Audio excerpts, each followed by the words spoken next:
में आपका हार्दिक स्वागत है। मैं हूं पत्रकार योगेंद्र योगी। दोस्तों, राजस्थान के तमाम डॉक्टर्स को अब खुश हो जाना चाहिए।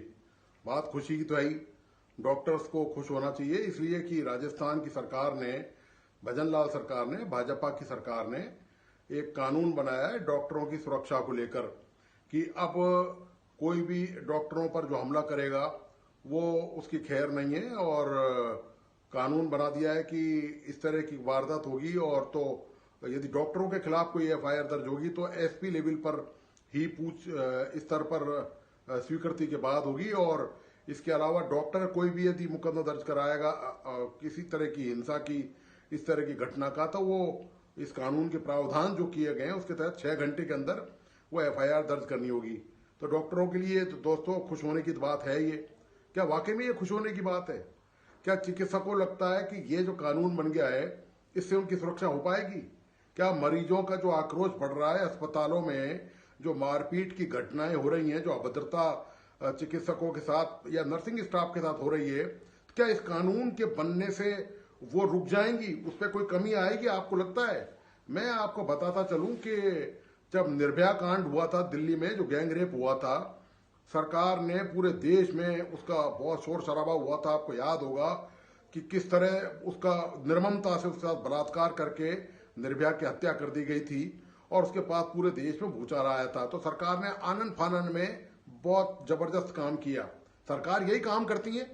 सरकारों का काम सिर्फ इतना ही बचा है दोस्तों, जो मैं बताने जा रहा हूं आपको इस विश्लेषण के माध्यम से चिकित्सकों वाले मुद्दे पर, कि सरकार ने क्या किया कि वो जो पोक्सो एक्ट है उसको सख्त कर दिया सरकार ने और गैंग रेप वालों को फांसी की सजा का प्रावधान कर दिया। तमाम दुनिया भर के उसमें प्रावधान कर दिए।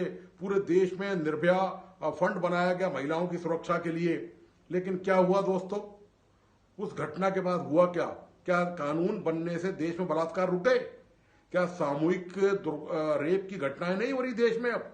आपको याद होगा कि इसी कानून में परिवर्तन करने के बाद ही कलकत्ता के जो आरजी हॉस्पिटल है उसमें जो पीजी की जो स्टूडेंट थी, महिला जो चिकित्सक थी, महिला छात्रा जो थी, उसके साथ रेप किया गया और उसका मर्डर किया गया। आपको याद होगा ना? ये सब कानून बनने के बाद हुआ है और पूरे देश में लगातार होता चला जा रहा है। ऐसा नहीं है कि कानून बनने के बाद और तेजी आई है। ऐसी वारदातों में, इस तरह की घटनाओं में और तेजी आई है। तो क्या ये माना जाए कि चिकित्सकों के पक्ष में ये जो कानून बना है ये पर्याप्त है? दोस्तों, ये पर्याप्त, ये अच्छी बात है कि ये कानून होना चाहिए। मैं कानून का समर्थक हूं, मैं चिकित्सकों के साथ हूं। उनकी सुरक्षा, उनका सम्मान, उनको जो जिसके लिए वो डिजर्व करते हैं, जिनको सेकंड गॉड कहा जाता है, वो उनको मिलना चाहिए। क्योंकि यदि चिकित्सक ही असुरक्षित रहेंगे तो फिर समाज में कौन सा तबका सुरक्षित माना जाएगा? ये बताइए आप। यदि ये बहुत अच्छी बात है कि सरकार ने प्रयास किया, लेकिन क्या यही इसी प्रयास से, मैं ये जानना चाह रहा हूं सरकार से कि क्या इस प्रयास से चिकित्सकों के साथ जो इस तरह की बदसलूकी होती है, जो दुर्व्यवहार होता है, जो उपचार के दौरान उनसे हिंसा की घटनाएं अस्पतालों में, डिस्पेंसरियों में होती हैं, क्या वो थम जाएंगी? क्या सबसे बड़ा सवाल ये है दोस्तों। वो बिल्कुल नहीं थमेंगी। सरकार ने अपना पीछा छुड़ा लिया है दरअसल, क्योंकि चिकित्सकों ने कई मौकों पर इस तरह की जब हिंसक वारदात उनके साथ हुई अस्पतालों में तो उन्होंने धरने प्रदर्शन किए, उन्होंने आंदोलन किए। तो सरकार ने उनको आश्वासन निश्चित तौर पर दिया कि हम इस तरह का कानून बनाएंगे, बड़ा सख्त कानून होगा, और इस बात पर सहमति बनी और वो हड़तालें समाप्त हुई समय समय पर। कई बार हड़ताल हो चुकी है इस मुद्दे को लेकर।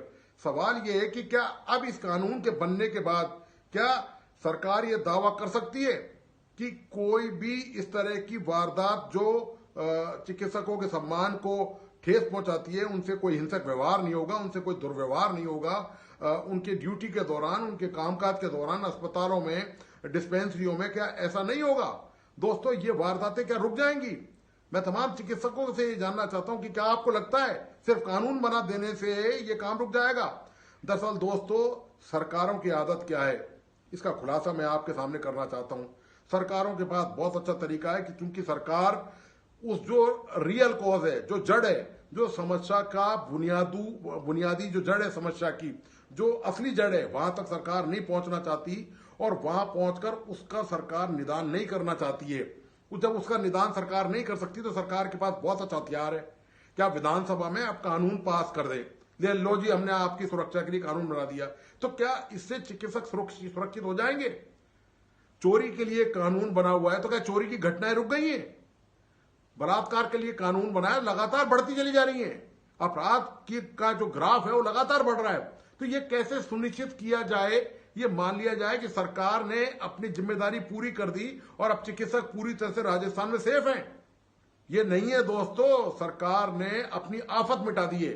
सरकार ने चिकित्सकों को इस कानून के नाम पर एक झुंझुना पकड़ा दिया कि आप हिलाते रहिए, देखिए हमने आपकी कितनी अच्छी मदद की है, हम आपकी कितनी चिंता करते हैं, हम आपके कितने चाहने वाले हैं, हम आपकी सुरक्षा के लिए कितने परेशान हैं, हमने आपके लिए कानून बना दिया, अब और क्या चाहिए बताइए इसके अलावा। तो क्या मैं ये जानना चाहता हूं, क्या इस कानून के बाद क्या कोई अपराध नहीं होगा? दोस्तों निश्चित तौर पर होगा। आप लिख लीजिए, मेरा आज का ये वीडियो रिकॉर्डिंग है कि ये इस कानून से राजस्थान में ऐसी घटनाएं नहीं रुकेंगी। उसका कारण क्या है? सरकार ने तो अपनी आफत मिटा दी। सरकार तो अपनी जिम्मेदारी से इस कानून बनाने के बाद मुक्त हो गई पूरी तरह से। अब सरकार तो कह देगी जब भी वारदात होगी कि हमने तो कानून बना दिया आपके लिए, लेकिन असली कारण सरकार नहीं बताना चाह रही है। जब तक आप एक बताइए, राजस्थान की आबादी के लिहाज से क्या चिकित्सकों की संख्या पर्याप्त है? क्या राजस्थान में पर्याप्त डिस्पेंसरियां हैं? क्या पर्याप्त अस्पताल हैं रोगियों के लिए? जब ये बताइए, जब संसाधन ही नहीं है, जब आधारभूत ढांचा ही राजस्थान में पर्याप्त नहीं है, तो फिर चिकित्सक और जो मरीजों का अनुपात है, जो प्रेशर है, वो कहां पर आएगा? वो बड़े अस्पतालों में आएगा। यदि आप चिकित्सकों की पर्याप्त संख्या कर देंगे, डिस्पेंसरियां खोल देंगे, अस्पताल ज्यादा से ज्यादा खोलेंगे, मरीज आसानी से डॉक्टर से मिल सकेगा, डॉक्टरों के पास काम का लोड नहीं रहेगा, दबाव नहीं रहेगा, तो ये घटनाएं नहीं होंगी। लेकिन इनके लिए पैसा चाहिए, इनके लिए बहुत सारा इंतजाम चाहिए। ये आसान काम नहीं है। आज की तारीख में अस्पतालों में हालत ये होगी कि चिकित्सकों को मजदूर बना दिया है सरकार ने। जो सरकारी चिकित्सक हैं, आप जाके देख लीजिए, 50-50, 60-60, 100-100, 200 मरीज को एक एक दिन में देखता है चिकित्सक। अब ऐसे में जब एक चिकित्सक जिसको देखने चाहिए 10 से 20 मरीज, अधिकतम 30 मरीज देख सकता है ज्यादा ज्यादा, उसके बाद वो मानसिक और शारीरिक तौर पर बुरी तरह थक जाता है। लेकिन चूंकि उसको ड्यूटी देनी है अस्पताल में, वो 8 घंटे की नौकरी पर है, वो 24 घंटे की आपातकाल सेवा में भी है। 8 घंटे जाने के बाद उसको कॉल करके कभी भी सरकार बुला सकती है, क्योंकि चिकित्सा इमरजेंसी आपातकाल सेवा में आती है। लेकिन होता क्या है, जब चिकित्सक थक जाता है, बुरी तरह परेशान हो जाता है, कितने मरीज देखेगा? आप अस्पतालों की हालत तो जाके देखिए, आउटडोर पेशेंट्स की आप देखिए, इंडोर पेशेंट की आप हालत देखिए। चिकित्सकों को खाने का टाइम नहीं मिलता। आपको याद होगा कोरोना पीरियड में सबसे ज्यादा मौतें चिकित्सा कर्मियों की हुई थी। वो अपनी ड्यूटी से भाग नहीं सकते दोस्तों, वो मुकर नहीं सकते, वो इनकार नहीं कर सकते। उनको अपनी जान की बाजी लगाकर भी मरीजों का उपचार करना है, उनको बचाना है, उनकी बीमारियों से निदान करने का उनको प्रयास करना है। वो करते हैं और करते रहे पहले भी। सवाल इस बात का यह है कि क्या सरकार कानून बनाकर अपनी जिम्मेदारी से मुक्त हो गई? चिकित्सकों के पास जो दबाव है अस्पतालों में, वो क्या खत्म हो जाएगा इस कानून बनाने से? डेफिनेटली मरीज को ये उम्मीद रहती है कि उसका नंबर जल्दी से जल्दी आए, उसका जो परिजन है, जो बीमार है, जो दुर्घटना में घायल है, जो भी कुछ है उसके साथ हुआ है, उसका उपचार जल्दी करे।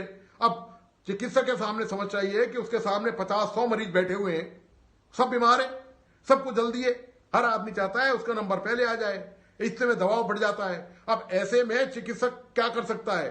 तो होता ही है अस्पतालों में क्या, और एक बात और भी है, क्या अस्पतालों में पर्याप्त उपकरण है मरीज को बचाने के लिए? क्या पर्याप्त संसाधन वहां पर है? क्या उसको ब्लड देने का पूरा इंतजाम है?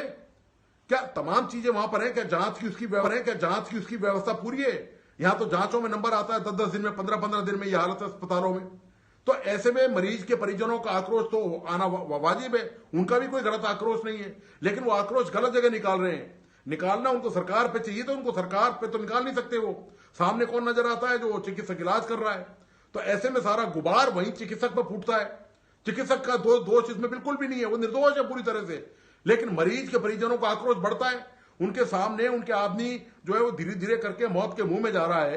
तो ऐसे में चिकित्सक क्या कर सकता है? चिकित्सक तो कोशिश कर सकता है बचाने की, उसके बावजूद नहीं बचता। मान लीजिए चिकित्सक किसी मरीज को देख रहा है, कोई गंभीर मरीज, 5 मरीज एक साथ आए। अब हर मरीज का परिजन ये चाहता है कि उसके जो अटेंडेंट ये चाहते हैं कि हमारे मरीज को पहले देखा जाए। तो ऐसे में चिकित्सक एक साथ 10 या 5 मरीज को कैसे देख सकता है? अब हो सकता है कि उसमें से किसी एक मरीज की हालत गंभीर हो और चिकित्सक किसी दूसरे का इलाज कर रहा है या कहीं बिजी है वहां पर, तो उसमें से हो सकता है कि उसके साथ कोई ऐसी स्थिति पैदा हो जाए कि वो उसका देहांत हो जाए, उसकी मृत्यु हो जाए। तो होता यह है कि परिजनों का सारा आक्रोश, सारा गुबार वहां के नर्सिंग स्टाफ और चिकित्सक को निकलेगा, जबकि वो ऑलरेडी दूसरे मरीजों को बचाने में लगे हुए हैं। वो किसी के आधे अधूरे इलाज को छोड़कर कैसे किसी चिकित्सक दूसरे मरीज के पास जा सकता है, जबकि सारे मरीज समान स्थिति में। मान लीजिए एक दुर्घटना हो गई है, 50 लोग घायल हैं, उसमें चिकित्सक है 1 या 2। अब वो घायलों को चिकित्सक कितनों को संभालेगा एक साथ में? नर्सिंग स्टाफ वहां कितनों को संभालेगा? अब उसमें से किसी की मौत हो जाती है और वहां मरीज के परिजन भड़क जाते हैं कि हमारे पेशेंट का इस डॉक्टर ने लापरवाही से उपचार किया है, हमने बुलाया इसको 4 बार ये देखने नहीं गया। अरे वो दूसरे घायलों को बचा रहा है वहां पर, वो उनका इलाज कर रहा है। वो नंबर आते आएगा ना, वो दूसरे की जान को छोड़कर उसके लिए, देखिए चिकित्सक के लिए सबकी जान बराबर है। वो ये नहीं कि इस आदमी की जान तो महत्वपूर्ण है, इस आदमी की जान जो है वो महत्वपूर्ण नहीं है। वो ऐसा नहीं कर सकता कि जो आदमी मरने वाला है, जो गंभीर है, उसकी बीमारी को छोड़कर, उसकी हालत को छोड़कर किसी के प्रेशर में आकर दूसरे मरीज को अटेंड करने चला जाए। ये संभव नहीं है, ना तो ये चिकित्सा के सिद्धांतों में है और न ये व्यवहारिक तौर पर संभव है। तो ऐसे में चिकित्सकों को फिर आक्रोश का सामना करना पड़ता है मरीज की मौत होने के बाद, ये या उसको तो प्रॉपर ट्रीटमेंट नहीं मिलने के बाद।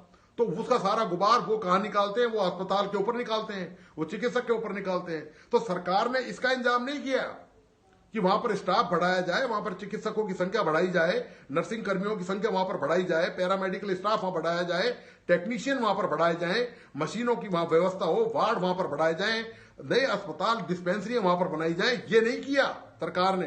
सरकार ने क्या किया? आपके लिए कानून बना दिया है। अब इस कानून की आड़ में सरकार तो बच निकली, सरकार ने तो अपनी जिम्मेदारी पूरी कर दी। अब आप जानो, हालात तो वही है, हालात नहीं बदले ना। जब हालात नहीं बदले तो वारदात कैसे रुकेंगी? सबसे बड़ी सवाल यह है कि जब हालात वो यूं की हुए हैं, उनमें कोई परिवर्तन नहीं आया। आप बताइए कितने से चिकित्सक हैं? एक चिकित्सक जब भारी दबाव के तहत काम करेगा तो पहले तो क्या वो अपनी ड्यूटी ईमानदारी से दे पाएगा? लेकिन वो किसी को मना नहीं कर सकता। आप बताइए, सरकारी अस्पताल में चिकित्सक तभी घर जाएगा जब वो सारे मरीजों को अटेंड कर लेता है। उसके सामने चाहे 50 मरीज हो, चाहे 60 हो, चाहे 70 हो, चाहे 80 मरीज हो, वो किसी मरीज के परिजनों को इनकार नहीं कर सकता कि मैं कल आऊंगा, मेरी ड्यूटी खत्म हो गई है, या मैं थक गया हूं, या मुझे खाना खाना है। वो भूखे प्यासे हर हालत में अपनी ड्यूटी देगा, क्योंकि वो अपना नैतिक फर्ज समझता है। वो ये मान के चलता है कि मैं ही इनका आसरा हूं, यदि मैं इनको मना कर दूंगा तो कल तक पता नहीं इस मरीज के साथ क्या हो जाएगा। तो आप बताइए, जब चिकित्सक इतनी ईमानदारी से अपनी ड्यूटी पे करता है, ऐसा नहीं है कि सारे चिकित्सक बहुत अच्छे हैं, कुछ हो सकता है कतिपय उनमें से जो है कुछ खराब भी हो, उनका व्यवहार वास्तव में मरीजों के साथ अच्छा नहीं हो, तो सरकार उनको आइडेंटिफाइड करे, सरकार उनका इलाज करे, सरकार उनके खिलाफ अनुशासनात्मक कार्रवाई करे। लेकिन ज्यादातर जो बहुसंख्यक चिकित्सकों की आबादी है, ये ज्यादातर चिकित्सक है, वो अपना पेशा ईमानदारी से पूरे करते हैं। किन परिस्थितियों में वो कैसे दबाव में अपना मानसिक संतुलन खोते नहीं है दोस्तों, ये बहुत बड़ी बात है चिकित्सकों के लिए। वरना हालत ये है चिकित्सकों की कि वो, मतलब आप ये देखिए कि उनको बिल्कुल फुर्सत नहीं मिलती है वहां पर। ये उनकी हालत है दोस्तों चिकित्सकों की। वो सरकार ने उनकी जो रियल समस्या है, मैं आपको बताना ये चाह रहा हूं कि कानून अच्छी बात है, मैं वापिस कह रहा हूं कि कानून बना दिया, बहुत खुशी की बात है, होना चाहिए कानून, और भी कठोर कानून होना चाहिए, इसमें और प्रावधान भी जोड़े जाने चाहिए। लेकिन सवाल इस बात का है कि क्या इससे वारदात रुक जाएंगी? चिकित्सकों के साथ जो बदतमीजी होती है, जो दुर्व्यवहार होता है, जो हिंसा की घटनाएं होती हैं ड्यूटी के दौरान, क्या वो खत्म हो जाएंगी? वो बिल्कुल नहीं होंगी दोस्तों। ये सरकार ने केवल गोली दी है चिकित्सकों को, और इसके अलावा कुछ नहीं दिया। क्योंकि सरकार, ये जो कारण मैंने बताए, ये जो व्यवस्था के अंदर जो बदलाव होने चाहिए, जो नई जो व्यवस्था लागू होनी चाहिए, जो संसाधन बढ़ाए जाने चाहिए, रिसोर्सेज बढ़ाए जाने चाहिए, वो सरकार ने नहीं बढ़ाए। और सरकार ने क्या किया? अपनी जिम्मेदारी पूरी कर दी। दोस्तों, इस तरह की सरकारों की आदत है। इस तरह से ना चिकित्सकों के साथ ये जो दुर्व्यवहार होते हैं रुकेंगे नहीं किसी भी हालत में, चाहे कुछ भी हो जाए। मैं ईश्वर से प्रार्थना करता हूं कि चिकित्सक सुरक्षित रहें, लेकिन मेरे प्रार्थना पर करने से जो अस्पतालों की व्यवहारिक सच्चाई है, जो जमीनी सच्चाई है, वो बदल नहीं जाएगी दोस्तों। आप बताइए, आप मंदिर में रोज जाते हैं, आप वहां पर भगवान से पूजा करें कि मेरे घर के आगे से गंदगी साफ हो जाए, तो क्या गंदगी साफ हो जाएगी? जब तक नगर निगम का कर्मचारी आकर उसको नहीं उठाएगा, भगवान आपकी नहीं सुनेगा। सीधी सी बात है, इसमें भगवान को बीच में लाने की जरूरत नहीं है। ये अस्पताल प्रशासन के चिकित्सकों का और सरकार का बीच का मामला है, जिसके लिए सरकार वहां मौजूद है। वेलफेयर समाजवादी सरकार है, लोक कल्याणकारी सरकार है, तो इसका काम है कि सबका भला करे। जब चिकित्सकों का भला नहीं हो पा रहा तो आम प्रदेश में जनता का क्या भला होगा बताइए आप। और वो पेशेंट बेचारे कहां से, आप अस्पतालों के वार्डों की हालत देखिए, जमीन पे पड़े हुए हैं पेशेंट, महीनों तक उनका नंबर नहीं आ रहा क्योंकि चिकित्सकों के पास काम का दबाव है, मशीनें खराब पड़ी हैं या मशीनें पर्याप्त नहीं है, उनकी जांच ही नहीं हो पा रही है। 2-2 हफ्ता, 3-3 हफ्ता, 4-4 हफ्ता, 1-1 महीने तक उनका जांच का टाइम दिया जा रहा है। तो ऐसे में मरीज और मरीज के परिजन भी आखिर कहां जाएं। तो सरकार को चाहिए कि इन मुद्दों पर बात करे और जब भी कभी चिकित्सक सरकार से मिले, उनके प्रतिनिधि मिले, तो इन समस्याओं का समाधान कराने का प्रयास करें। कानून बनाना बहुत अच्छी बात है, ये एक सुरक्षा की आड़ होनी चाहिए, एक बैरिकेड होना चाहिए ताकि लोगों में, लेकिन लोगों में क्या इतनी जागरूकता है? क्या लोग इस कानून को, जब वो उनका मरीज जब सामने मर रहा होगा तो ये कानून को दिखाई देगा, उनको नजर आएगा कानून? उनको बिल्कुल नहीं दिखाई देगा दोस्तों। वो उस समय आक्रोश में होंगे और जो भावनाओं में बह जाएंगे तो वो कुछ भी कर सकते हैं फिर उस वक्त वहां पर। क्यों? क्योंकि वहां पर स्टाफ ही नहीं है, चिकित्सक और दूसरे मरीजों को देख रहा है। तो उनके साथ यदि कुछ ऐसे मिसहैपनिंग हो गई, कोई दुर्घटना हो गई मान लीजिए, तो वो तो सीधा जिम्मेदार मानेगा कि चिकित्सक यहां पर डॉक्टर आया नहीं है देखने, बुलाने पर भी नहीं आया, जबकि वो दूसरे गंभीर मरीजों का इलाज करने में जुटा हुआ है। तो ये दोस्तों हालात है कि सरकारें कैसे काम करती हैं। ये गोली बांटने का जो तौर तरीका है दोस्तों, ये सारी सरकारें करती हैं। क्यों? क्योंकि सरकार का कुप्रबंधन है, सरकार मिसमैनेजमेंट करती है। सरकार को व्यवस्था जो जमीनी स्तर पर होनी चाहिए, जो यथार्थ में समस्या का जो निराकरण होना चाहिए, वो सरकारें नहीं कर पाती है।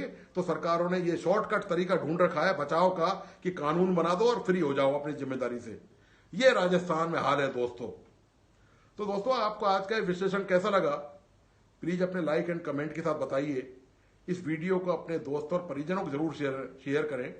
मेरा तमाम दोस्तों से अनुरोध है कि इस YouTube चैनल को प्लीज सब्सक्राइब करें, बेल आइकॉन का बटन दबाइए और इस वीडियो को अपने ज्यादा से ज्यादा दोस्तों को भेजें और परिजनों को, ताकि सरकार को जो रियल इशू है उन पर सरकार उसकी चर्चा करे और उनका निदान करे। धन्यवाद, नमस्कार।